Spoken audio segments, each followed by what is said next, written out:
행복한 안식일입니다, 성도 여러분. 2022년이 우리 모두에게 하나님의 은혜를 인해서 희망과 만족이 가득 찬 해가 되기를 간절히 소망합니다. 마태복음 22장 34절부터 40절을 읽다 보면 다음과 같은 말씀이 있습니다. 예수께서 이르시되 네 마음을 다하고 목숨을 다하고 뜻을 다하여 주 너희 하나님을 사랑하라 하셨으니 이것이 크고 첫째 되는 계명이요 둘째는 그와 같으니 네 이웃을 네 자신과 같이 사랑하라 하셨으니 이 두 계명이 온 율법과 선지자의 강령이니라.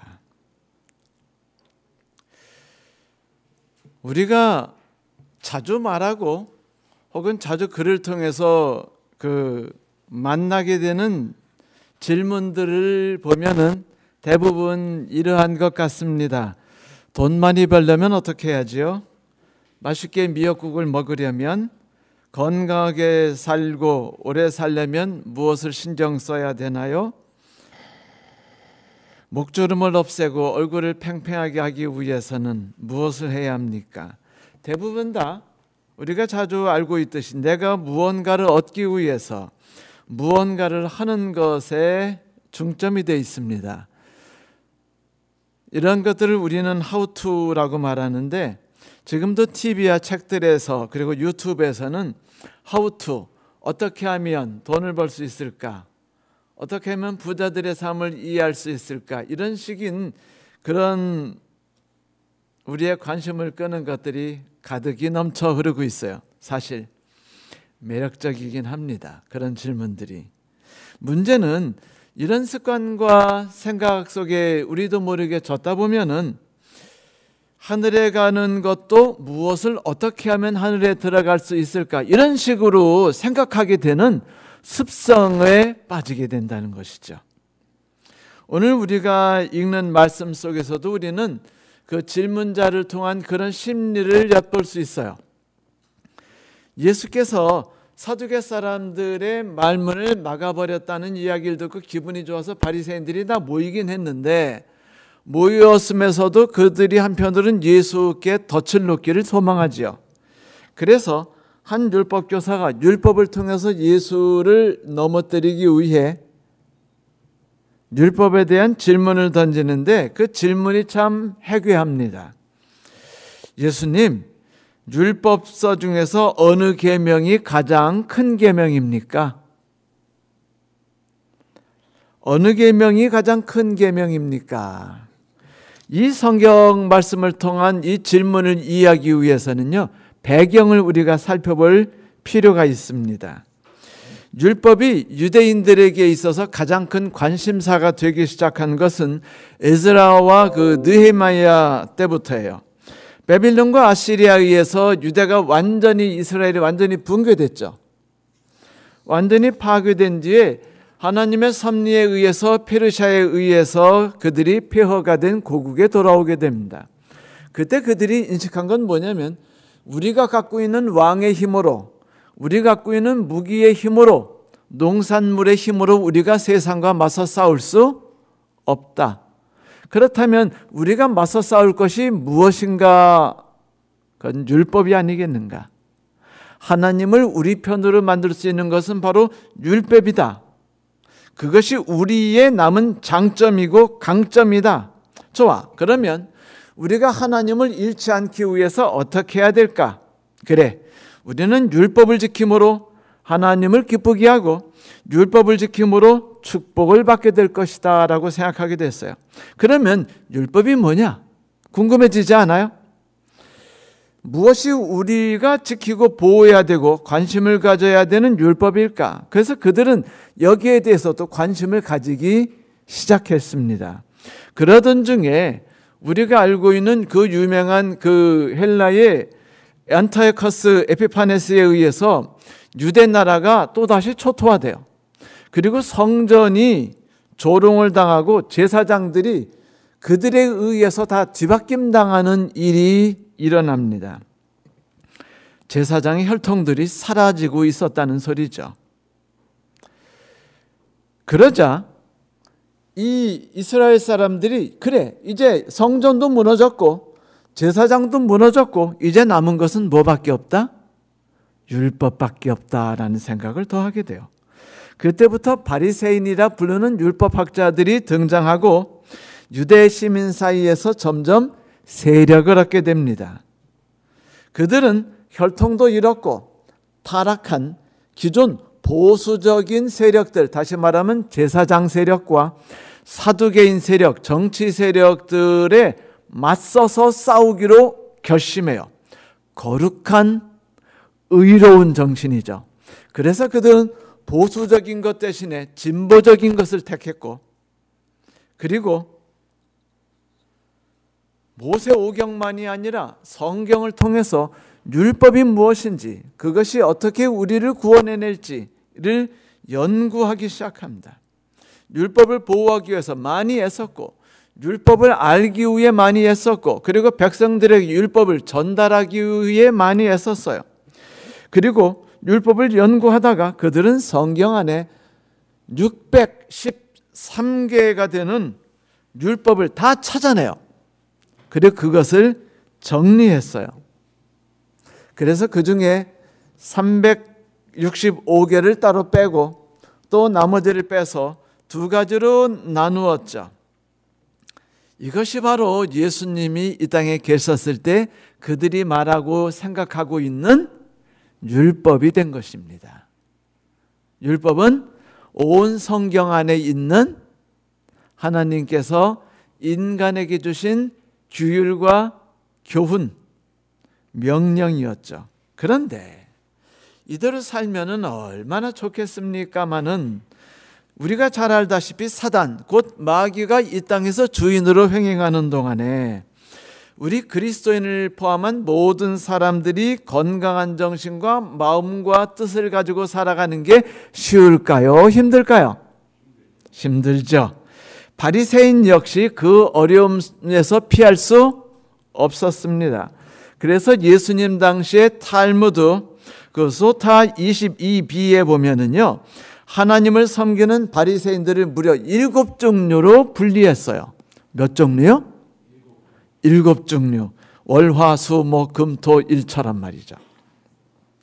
그래서 그 중에 6그룹은 보면은 좀 악한 그룹과 문제인 그룹들로 볼 수 있고, 한 그룹은 바람직한 좋은 그룹, 바리새인 그룹으로 볼 수 있는데, 그 내용을 보니까 겉으로만 번지르르한 신앙을 보이려 하는 그룹 바리새인, 지금은 때가 아니라면서 변명만 하고 선을 미루기만 하는 바리새인 그룹, 여인을 피하기 위해서 몰두하다가 여인만 보면 눈을 감고 가다가 벽에 부딪혀서 피투성이가 되는 그런 상처 입는 바리새인 그룹, 겸손한 흉내를 내기 바빠서 낙타처럼 등이 구부러진 바리새인 그룹. 왜냐하면 겸손한 흉내를 많이 내야만 되니까요. 그래서 등이 굽어버렸어요. 항상 그들이 행하는 일을 악과 비교해서 의롭다고 믿고 싶어하고 주장하는 바리새인 그룹, 겉과 속이 일치하지 못해서 양심이 끝없이 고통을 당하는 그런 가련한 선한 양심을 가진 그룹, 바리새인 그룹. 그리고 마지막으로 비록 소수지만 하나님을 사랑하고 두려워하는 바리새인 그룹이 있었다고 합니다. 요즘이나 똑같죠? 우리도 그런 식으로 7가지로 분류할 수 있을지도 몰라요. 우리 7명이 있으면은 7명이 그렇게 나뉠 수도 있습니다, 여러분. 그래도 모든 바리새인들은요, 마치 자기들이 전부 다 그 소수의 선한 바리새인들의 얼굴을 자기의 대표 얼굴로 다 갖고 다녔어요. 그러지 않겠어요? 여러분, 목사하면은 다 하나님의 말씀을 전하는 훌륭하고 선한 일을 위해 분투하는 분으로 다 이해하고 계시잖아요. 그런데 목사도 알고 보면은요, 이렇게 7가지로는 아닙니다. 예외가 없어요. 그게 인생이에요. 이 사회가 있으면 사단이 그렇게 모두를 만드는 게 당연해요. 그래서 그런지 당시 율법사들은요, 이로 인한 양심의 가책들을 이렇게 자꾸 피하고 싶었어요. 6그룹들은 특히. 그들은 그래서 양심의 가책을 덜 주는 것들, 곧 외형적이고 형식적인 것들에 열심히 준수하려고 애쓰고 강조했죠. 그래서 양심에 호소해서 자기들의 삶에 영향을 끼치는 율법은 불편했기 때문에 그들은요, 그렇지 않은 계명의 한도 내에서 바라보고 권하기 시작합니다. 사실 여러분 생각해 보세요. 담배 피지 마라. 휴지를 길바닥에 던지지 마라. 안식일에 매트를 들고 가지 마라. 저도 처음 신앙할 때 이런 거 신경 많이 썼어요. 예배당에서 뒤꿈치를 들고 걸어가지 마라는 제가 침례를 받자마자 교회에서 받은 첫 번째 그 예언의 신을 통한 그 규정집이었는데, 거기에 보면은 발뒤꿈치를 들고 다닐 것이며 입을 함부로 조잘대지 마라라고 써 있어요. 여기 보면은 저처럼 옷을 입으면 쫓겨날 지금 상황이었어요. 그때는. 자, 그러다 보니까 살인하지 말라 뭐 이런 것에만 신경 쓰고 하다 보니까 행하기도 편해요. 그리고 외부적으로도 보이기도 뿌듯하고 멋져 보여요. 그리고 자신이 뭔가 했다는 뿌듯함도 있습니다. 그런데 이런 것에 치중하다 보니까요, 연약한 부분들이 생겨나기 시작했는데, 그건 뭐냐면 사랑하라, 불쌍히 여기라, 이런 것에 자기도 모르게 경시하고 그것들을 소홀히 여기게 되었다는 것입니다. 왜냐하면 성경에서 그렇게 구체적으로 말해주지 않았기 때문에 감사하다, 성경에서 양심을 이야기하지 않으시다니, 이렇게 억지로 눈을 막아버렸던 것이었죠.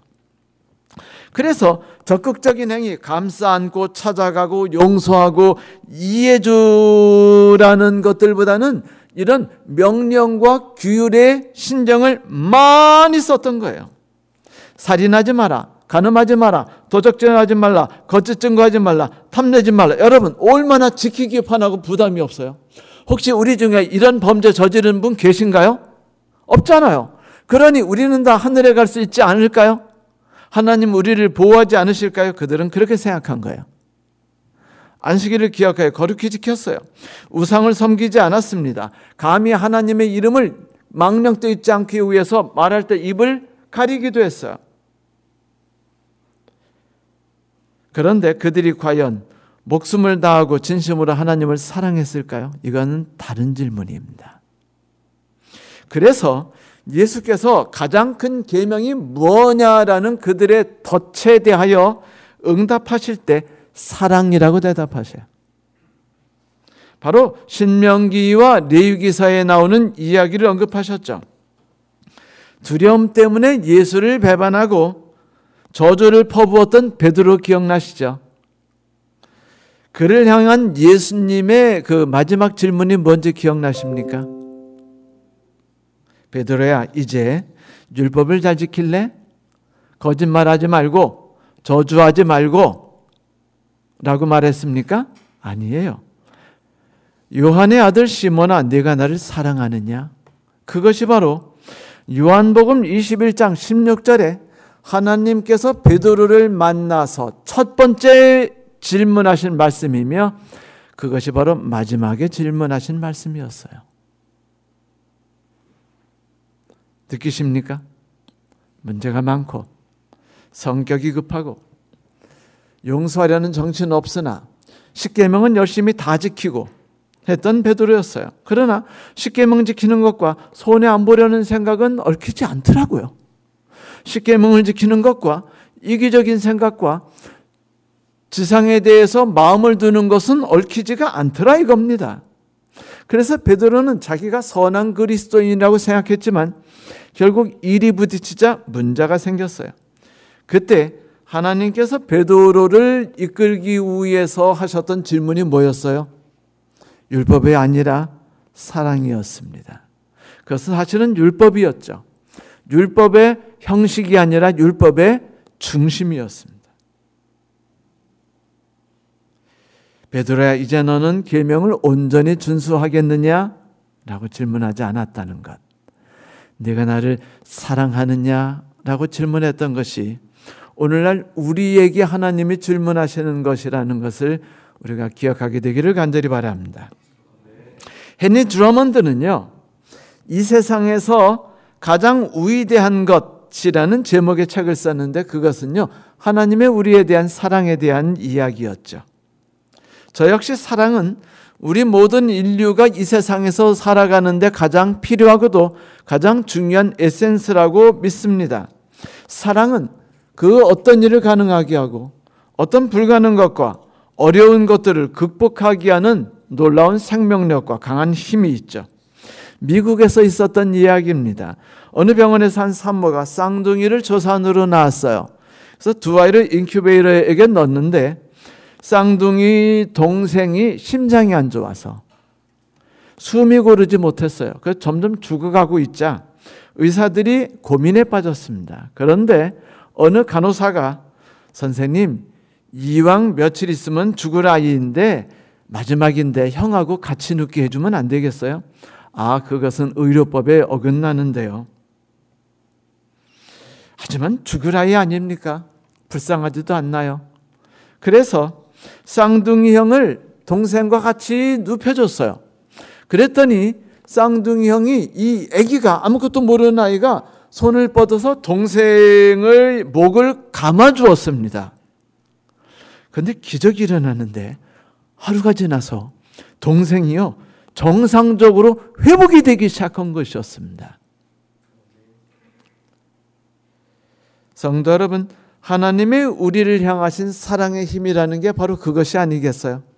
불가능한 것들, 죄악에 파묻혔던 모든 연약한 인간들을 온전히 하나님께 돌아서도록 하기 위해서 잘 보호하고 온전히 인도하며 이끌 수 있도록 해주시는 힘이라는 것이요. 하나님께서 우리에게 바라시는 것이 무엇인가? 그것은 좀 더 나은 종교적 행위가 아니죠. 좀 더 나은 도덕적인 행위를 살아가는 것이 아닙니다. 그분이 바라시는 건 오로지 겸손하게 우리가 하나님 앞에 무릎을 꿇는 것이에요.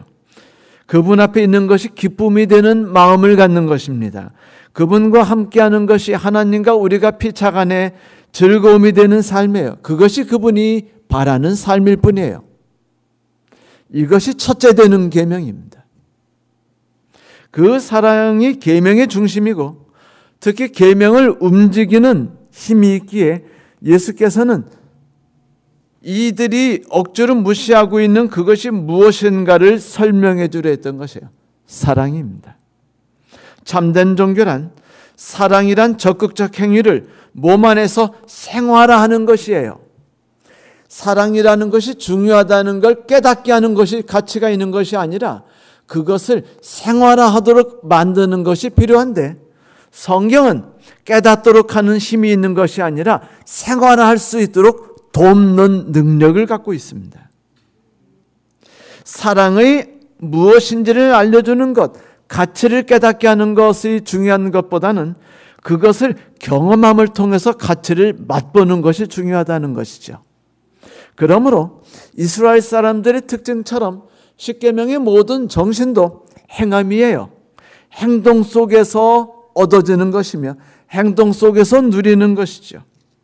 이제 예수의 말씀의 의미를 좀 더 깊이 들어가 봅시다. 하나님을 사랑하라. 그리고 이웃을 내 몸과 같이 사랑하라. 근데 여기 하나님은요, 목숨을 다해 사랑하라 그러고 이웃에 대해서는 뭐라고 말했죠? 내 몸과 같이 사랑하라고 말씀하셨어요. 왜 이 두 가지를 함께 말하셨냐면 십계명에서 말하고 있냐면 대부분 사람은요 한쪽으로 편향됩니다. 그게 성향이에요. 어쩔 수 없습니다. 우리가 진보적 성향 갖고 있으면은요 우리도 모르게 점점 진보적으로 빠지게 돼 있고 우리가 보수적 성향을 갖고 있으면 알면서도 이러면 안 되는데 하고 머리를 극적이면서도 점점 진보하고 싸우다 보면 점점 보수로 빠지게 돼 있어요. 똑같이 하나님의 사랑하는 게 너무 그쪽에만 관심을 갖고 있으면은요 우리도 모르게 규정과 법에 가까워져서 인간에 대한 차가운 마음을 갖기가 쉬워집니다. 반면에 인간을 존중하는 것을 사랑하는 사람들은 하나님과 인간의 부딪힘 속에서 인간의 손을 더 들어줘요. 그리고 하나님의 절대성에 대해 자꾸 무시하는 성향이 있습니다. 그러므로 인간이 어떻게 해서 태어났는가를 고민하려면 왜 진화론에서부터 그렇게 힘들고 고통스럽게 그걸 깨달으려고 노력하냐면 하나님이 계시다는 걸 인정하는 순간 나 자신의 존엄성이 무너진다고 생각하기 때문입니다. 여러분들이 읽어보셨을 이기적인 유전자라는 책에서 왜 그런 이야기를 꺼내고 있을까요? 어쩌면 말도 안 되는 이론을 이론으로 만들어낸 그가 얼마나 뿌듯했을지 모르지만 사실 그는요 처절한 투쟁을 한 것입니다. 진화론 이론을 만들어냈는데 너무 예외 조항이 많고 너무 이것에 맞지 않는 사례가 너무 많은 거예요. 그러니까 이 맞지 않은 사례를 하나로 일관성 있게 만들려다 보니까 아하, 이거를 철학적으로 만들어보자. 이기적인 유전자를 만들면 어떨까 하고 이론을 만들고 보니까 짐승에게는 좀 적당히 어울리는 것 같은데 인간에게 안 어울리는 거예요. 그러자 또다시 거기에 대해서 그 밈이라는 단어를 통해서 또다시 바꾸고 하면서 억지로 만드나 그들이 고통스러운 건 뭐냐면 왜 인간들은 서로 사랑할까? 왜 개와 인간들은 서로 사랑하고 왜 서로 희생할까? 이것이 또 고통스러우니까 밈이라는 단어를 통해 또 해석하려고 그러고 그 제가 보면서 그랬어요. 참 훌륭하시다. 그런데 차라리 나처럼 하나님이 계시며 그분이 우리를 사랑하신다고 해석한다면 이해한다면 얼마나 편하게 모든 현상들을 이해할 수 있을까? 그래서 나는 저분보다 덜 똑똑하지만 마음이 편하고 행복할 수 있고 저분은 나보다 더 똑똑하셔서 열심히 궁구하지만 여전히 갈등과 고민 속에 사실 수밖에 없겠구나라는 생각을 하게 됐어요. 누구를 중점으로 사느냐는요 위험성에 빠질 수 있습니다. 둘 다. 그래서 예수께서는 인간이 가지고 있는 편향적인 삶의 문제 그리고 계명에 대한 인식을 해결하기 위해서 두 가지를 연속적으로 말하되 하나님에 대한 사랑 이야기를 먼저 시작하십니다. 예수께서 언급하신 첫 번째 계명은 우리에게 하나님의 사랑에 반응하는 것의 가치를 말해줘요. 하나님에 대한 우리의 사랑이라는 것은요, 신뢰라는 옷을 입고 사는 삶입니다. 그리고 우리가 그분께 드리는 사랑은 어린 양의 목자를 따르는 것과 같죠. 그분께서 우리를 돌본다는 것을 신뢰하지 않으면 우리가 하는 일이 건축하는 교회를 위해서 10억을 던진다 한들 그것을 사랑이라는 반응이라고 일컫기가 힘들거든요. 여러분 옛날에 그 유정옥이라는 이름을 가진 개신교 한 사모님이 계셨대요. 그분의 남편이 전 재산 3억을 투자해서 새로이 자기 교회 옆에 새로이 건축되고 있는 건물의 3층을 계약해서 샀습니다. 그래서 행복했죠. 성도들과 함께 기도하고 그걸 왜 계획했습니다. 분양 사기 당했어요. 목사님이요. 눈에 혈압이 터졌고요. 앞이 안 보이고 성도들이 상심해가지고 마음과 몸이 뿔뿔이 돼가지고 다 교회를 떠나버리고 교회가 난장판이 됐어요. 중요한 건 목사님이 의기를 잃어가지고 완전히 쓰러졌다는 것입니다. 사모님이 절망 속에 하나님께 기도드렸어요. 오 하나님, 왜 내게 이런 일이 일어나죠? 지금 우리에겐 단 한 푼도 없습니다. 다 도둑 맞았어요. 사기당했습니다. 너무 분통해서 하나님께 대들었더니 하나님이 이렇게 물어보셨답니다. 그래, 교회는 누가 세우지? 주님이시죠. 너희가 세우는 게 아니고 주님이 세우시죠. 아니야, 너희가 세운 것 같은데? 아니요, 주님인데요. 아니야, 네가 세웠으니까 네 빈손이 문제가 되는 게 아니야? 다음날 이 사모가 충격을 받고 나서는 남편에게 쫓아갔어요. 그래서 물었습니다. 여보, 주님이 교회를 세우실 거예요. 우리 돈이 단 몇 푼이라도 들어가면 우리는 어쩌면 주님의 철저한 종이 되고 주님을 신뢰하지 않는 성도가 될지 몰라요. 괜히 우쭐거리고 가끔 주인 행세를 할 수도 있습니다. 내가 이 교회를 세웠는데 어떤 교회는 교회를 위해 헌신하지 않았어. 이런 생각을 가질 거 아닙니까? 주님이 우리를 교회를 세우시는 기발한 방법이 있을 겁니다. 라고 말하셨답니다. 기적은 당연히 일어났죠. 이것이 첫 번째 계명이 무엇인가를 보여주는 것이라고 생각합니다. 하나님께서는 우리가 계명을 실행할 기회를 주시고 하나님을 맛볼 수 있는 실습을 하도록 해주기를 원하셔요. 그래서 우리의 삶에 계속 도전을 던지십니다. 우리는 이런 경험을 하면서 하나님을 신뢰하게 되고 하나님을 사랑하게 되죠. 그러므로 성도 여러분, 삶에 하나님께서 우리를 속상하는 일을 던지시거든 속상해서 무너져도 좋지만 무너지면서도 슬쩍 하나님을 한번 쳐다보세요. 그러면 이 유정옥 사모가 경험했던 그런 경험을 하게 될 수 있을 것입니다. 내가 무언가 하는 것이 사랑이 아니라 하나님께서 모든 걸 하신다는 것을 신뢰할 줄 아는 정신을 갖는 것. 나는 그걸 바라보고 감사하고 기뻐하며 찬양을 부르는 존재라는 걸 느끼기 위해서는요, 내 자신의 모든 것 놔버리는 그런 일이 필요한 것입니다. 너무 내 아들이 하나님을 안 믿는다고 너무 염려하지 마세요. 내 남편, 내 아내, 내 부모님이 너무 안 믿는다고 해서 막 안달복달하고 이런 것 때문에 막 속상해하지 마세요. 그건 누가 염려할 일이죠? 하나님이 염려하신 일이에요. 이렇게 기도하세요. 하나님의 뜻이 이루어질 것입니다. 나를 통해서 이루시기를 바랄 때 내가 당신의 도구가 되게 해주시옵소서. 이게 바로 첫 번째 계명, 하나님을 사랑하고라는 계명의 진정한 의미입니다. 그분이 우리의 삶을 이끌어 주시는 걸 경험하고 자연스럽게 하나님을 의지할 줄 알고 하나님을 존경하게 되고 나의 모든 삶을 책임져 주신다는 것을 믿고 신뢰할 수 있게 되는 것. 이렇게 되면 우리도 모르게 하나님을 사랑하게 되죠. 이거 얼마나 매력적인 줄 아세요? 저는요, 고양이보다 개를 더 좋아해요. 고양이 더 좋아하는 분들 계시죠? 좋아하세요. 어떤 말은 매력이 있더라고요. 고양이는 제 개인적 생각인데 주인을 사랑하는 것보다 주인을 주는 먹이와 무릇과 따뜻한 장소를 더 좋아하는 것 같아요.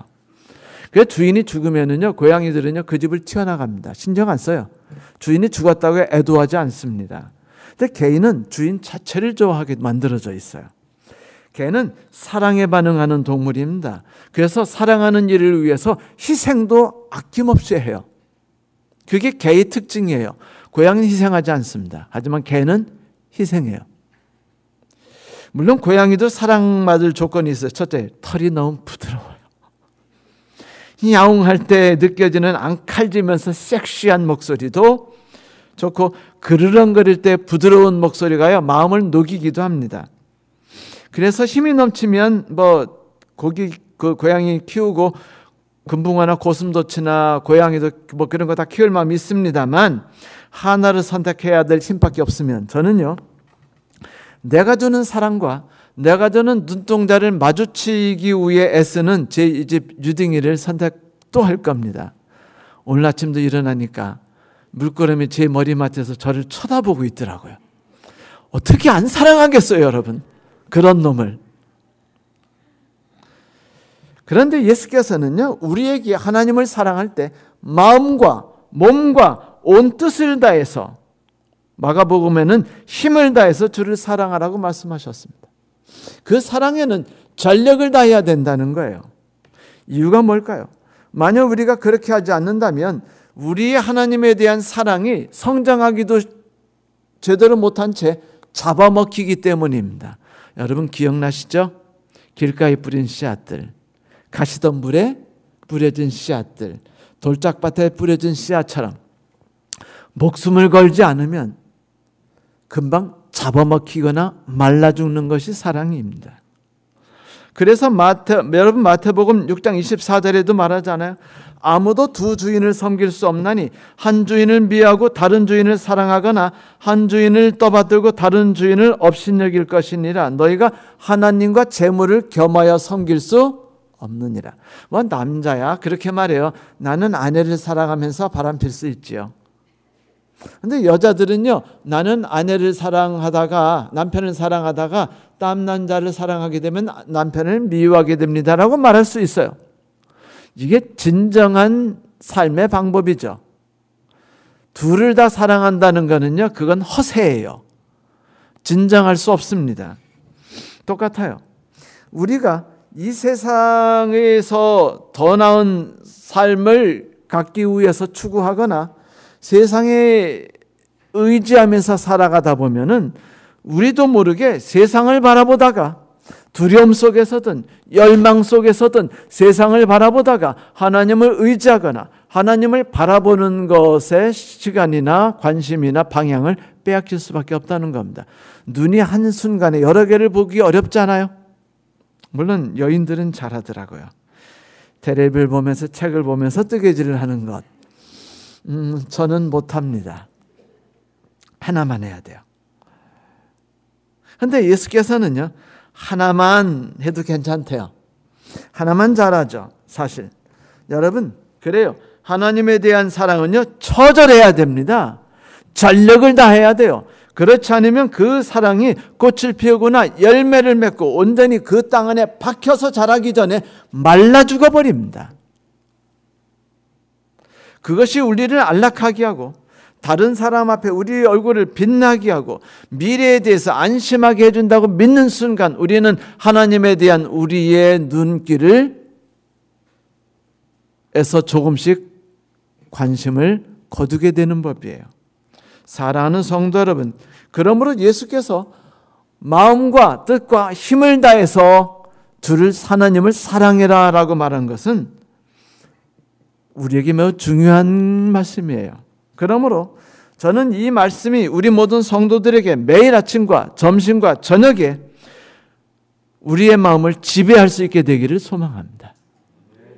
만일 내 마음이 주를 인해서 기뻐할 줄 모르고 내 의지가 하나님을 인해서 그 사랑을 이해하지 못하고 내 온 영혼이 주를 사랑하는 삶에 빠져보지 못한다면, 만일 내 마음이 주를 섬기는 기쁨으로 인해서 즐거워하지 못하고 내 의지가 하나님을 의지하고 그 뜻에 굴복하는데 전력을 다하게 하지 못하며 내 영혼이 그분의 존재와 그분이 내게 다가오시는 것에 대해서 느끼지 못한 채 하루를 살아간다면 그건 큰 슬픔이지 않습니까? 그래서 하나님께서는 우리에게 우리의 온 마음과 우리의 온 의지와 우리의 온 힘은 오로지 전력을 다해서 사력을 다해서 오로지 하나님 때문에 뜨거워지고 즐거워지게 하라라고 말씀하십니다. 그래요. 우리의 온 뜻은 오직 그분이 인도하시는 길에 단단히 고정해야 합니다. 닷처럼 견고하게요. 그리고 하나님께서 두신 뜻을 향해서만 내려야 합니다. 하나님이 이끄시는 길을 떠나서 이 세상을 향해서 우리의 눈을 돌리지 않도록 우리의 영혼은 오로지 우리를 이끄시는 하나님을 향해 고정되어야만 합니다. 우리의 온 힘은 오직 그분과 그분이 이끄시는 길을 따라서 걸어가도록 힘을 다해야만 합니다. 이것이 마음과 뜻과 힘을 다해 걸어가는 것이 무엇인지를 말하는 것이지요. 두 번째 계명은 이웃을 사랑하라는 것이었습니다. 그런데 내 몸과 같이예요. 내 몸과 같이라는 건 뭐냐면 우리가 하나님께로부터 얼마나 큰 사랑을 받았느냐는 겁니다. 우리가 얼마나 귀중한 존재가 됐냐는 것이에요. 우리가 얼마나 가치가 있는 존재가 됐냐는 것입니다. 그러므로 우리 자신에 대해서 자부심을 가지고 기쁨을 가지고 하루를 살아갈 때 슬픔이 우리를 지배하지 못하도록 할 우리는 의무가 있죠. 왜? 하나님이 주신 메이드 인 헤븐 제품이거든요. 그래서 여러분, 우리 인간들은요, 상표가 붙어 있는데 인간의 삶에는 뭔지 아세요? Father and Son이 이름이에요. 샤넬이 아닙니다. 에르메스가 아니라 Father and Son이 우리의 상표예요. 그런데 이 상표는요, 이 땅에서 절대로 실망하도록 만들어져 있지 않은 자부심 있게 만들어진 상품입니다. 얼마 전에 보니까 에르메스 가방을 하나 사기 위해서 그 점원의 눈에 그 방점을 찍기 위해서요, 사람들이 거기 가서 막 점원이 사라는 물건을 1억씩 막 투자해가지고 막 산대요. 그러면 점원이 저분은 마음에 드네 라고 한다면 에르메스 신상이 나올 때 전화를 건대요. 고객님, 이번에 신상 나왔고 꼭 따로 준비했으니까 오셔서 사세요. 그러면은요, 감사합니다 하고 달려와서 산답니다. 이게 자부심이죠. 우리가 우리의 삶에 그런 자부심을 가져야 하지 않습니까? 삶이 우리를 괴롭힐 때, 우리의 삶을 속일 때 슬퍼하거나 노여하지 말라고 푸시킨이 말했듯이 자부심을 가져야 되는 게 우리의 삶입니다. 여러분 잊지 마세요. 우리가 누구냐고요? Made in Heaven입니다. 우리의 상표는 어디서 만든, 어느 회사에서 만들었냐고요? Father and Son입니다. 기뻐하십시오. 그런데 이런 우리이기 때문에 우리는요, 하나님께서 만들어진 우리가 멋지게 성장하길 바라요. 그래서 우리가 자부심을 가지고 우리에게 한 가지를 키워나가면서 하나님을 닮아가기를 바라시는데, 그게 뭐냐면 동정심이에요. 그리고 우리의 성장을 내 옆에 누가 있어야만 성장할 수 있게 됐어요. 옛날에 언젠가 말씀드렸지만 두 식물을 따로 화분에 심어놓고 한 그릇으로 덮어놨을 때, 그리고 화분에 다른 영양분을 놓고 있을 때 신기하게 식물들이 서로에게 모자란 영양분을요, 대기나 다른 걸 통해서 상대방에게 넘겨주는 것을 발견할 수 있었습니다. 학자들이. 뭘 뜻하냐면 모든 인간은, 하나님의 사랑을 받는 인간은요, 또 누군가의 인간을 통해서만 성장해 나가고 온전한 삶을 구가할 수 있다는 것이죠. 이게 하나님이 우리를 위해 세우신 법칙입니다. 먼저 하나님의 주신 첫 번째 계명을 통해서 우리는 키워진 근육이 생겼어요. 그런데 이 근육이 온전히 자라나려면 우리에겐 이웃이 필요합니다. 성도 여러분, 그 누구도 나는 이 세상에서 누구에게도 해를 끼치지 않았다라고 말씀하시면 안 돼요. 그런 말 자부심 있게 하지 마세요.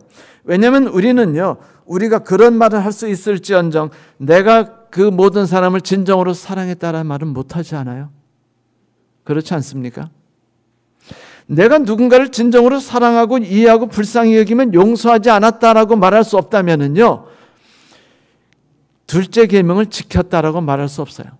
살인하지 말라, 간음하지 말라, 도적질하지 말라, 내 이웃것을 탐내지 말라는 계명은 우리는 하나도 안 지킨 게 된 거라는 걸 잊지 마십시오. 그러므로 나는 그 누구에게도 해를 끼치지 않았다고 자부심을 갖지 마십시오.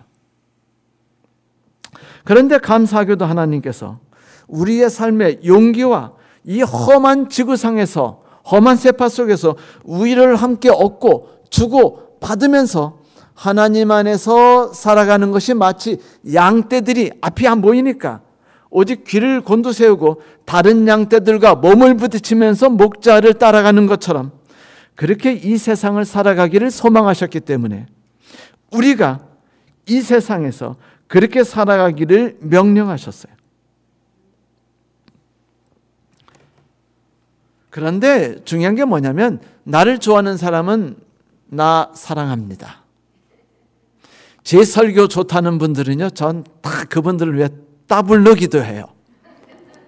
구독했다고 클릭했다고 말하는 분들 저는 특별히 신경을 씁니다. 어제도 전화가 한 통 왔어요. 갑자기 대구에 있던 그 거의 90년 전에 목회했던 곳인데 전화 와서는, 목사님 제가 누군지 아세요? 어떻게 압니까? 근데 목소리가 알듯 말듯해요. 그래서 그래서 누구세요? 그러니까 저 남승입니다. 그렇게 승희 씨 그랬는데, 그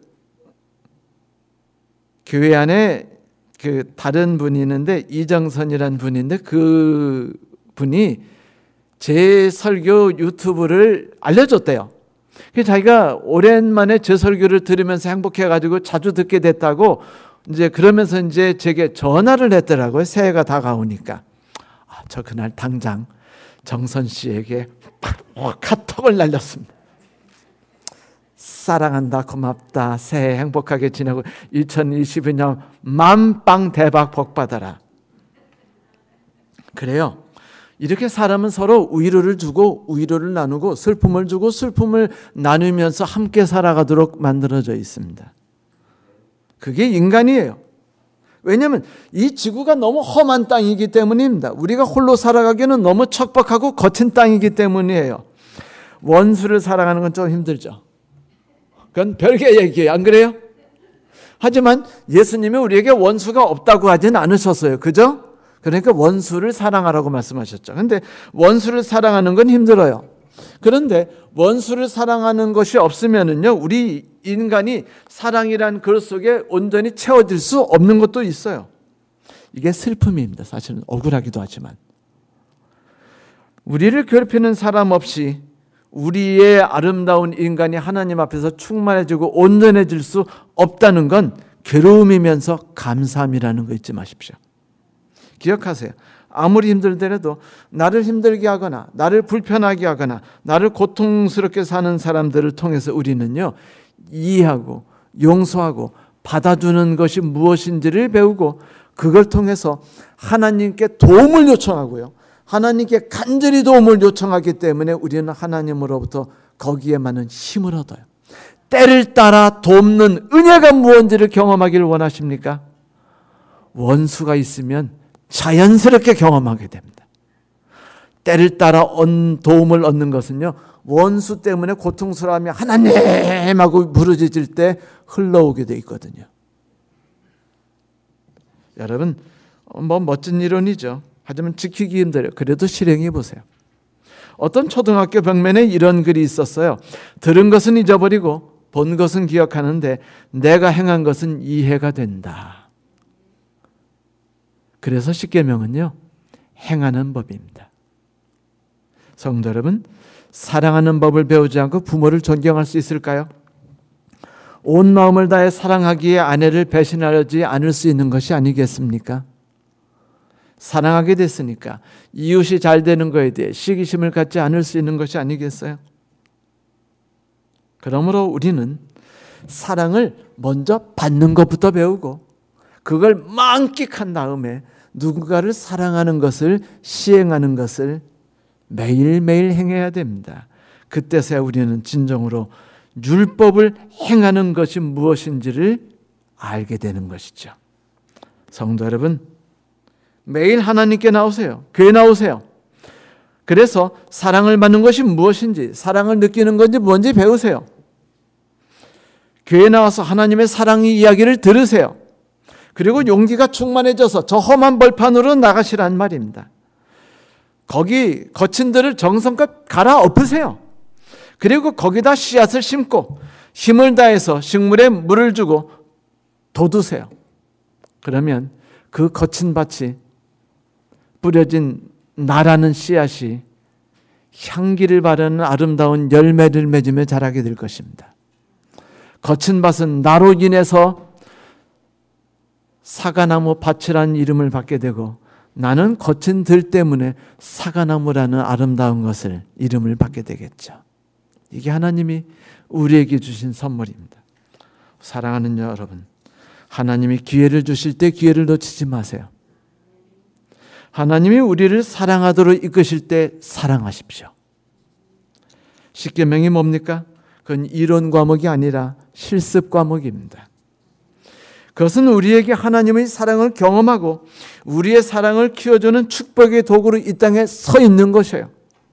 저는 우리 교회 모든 성도들이 그 축복을 오늘 이 순간에 맛볼 수 있게 되기를 간절히 소망합니다. 사랑하는 성도 여러분, 누가 어느 계명이 중요하다고 묻거든 이렇게 대답하십시오. 제게는 두 가지 다 너무나 소중한 선물이거든요. 제 삶을 너무도 풍요롭게 만들었고 저를 가치 있는 존재로 만들었으며 제가 사랑받는다는 걸 쉬지 않고 느끼게 만들었고 저를 변모시켰으며 제 옆에 있는 거친 들을 사과밭으로 만들어 주었습니다. 저는 Made in Heaven이고 그리고 Father and Son 제품입니다.